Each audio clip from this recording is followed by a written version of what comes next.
In der heutigen Welt ist ein reibungsloser und unterbrechungsfreier Produktionsablauf unerlässlich. Doch was, wenn eine Maschine ausfällt? Ein Techniker des Herstellers muss dann meist über weite Strecken reisen, um die Maschine wieder in Betrieb zu nehmen. Eine solche Reise ist mit großem Aufwand und Kosten verbunden.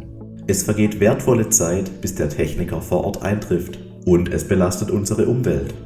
Oder vielleicht ist eine Reise wegen Reisebeschränkungen gar nicht erst möglich. Das alles sind Faktoren, die sich ein moderner Betrieb in der heutigen Zeit nicht leisten kann. Revive bietet die Lösung. Bei einem Defekt wählt sich ein Mitarbeiter vor Ort in Revive ein. Das funktioniert sowohl mit dem Handy als auch mit der HoloLens.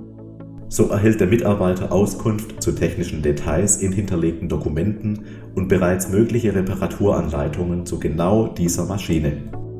Sollte das nicht reichen, kann sich der Mitarbeiter ganz einfach per Live-Call an den Support wenden. Der Support-Mitarbeiter am anderen Ende sieht in Echtzeit das Kamerabild des Mitarbeiters vor Ort und kann so mittels Einzeichenfunktion auch aus großer Entfernung bei der Reparatur behilflich sein. Auch der Austausch von kleinen Dokumenten während des Calls ist möglich. Sie können Revive aber nicht nur für den Remote Support, sondern auch für Schulungszwecke und die geführte Wartung nutzen.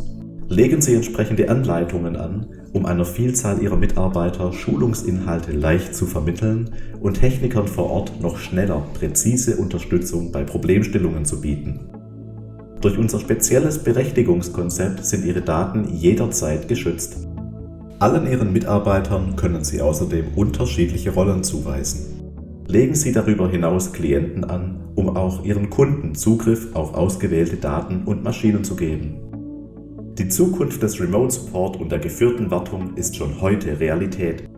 Reduzieren Sie Ausfallzeiten und gestalten Sie Ihr Unternehmen intelligenter mit Augmented Reality und Revive.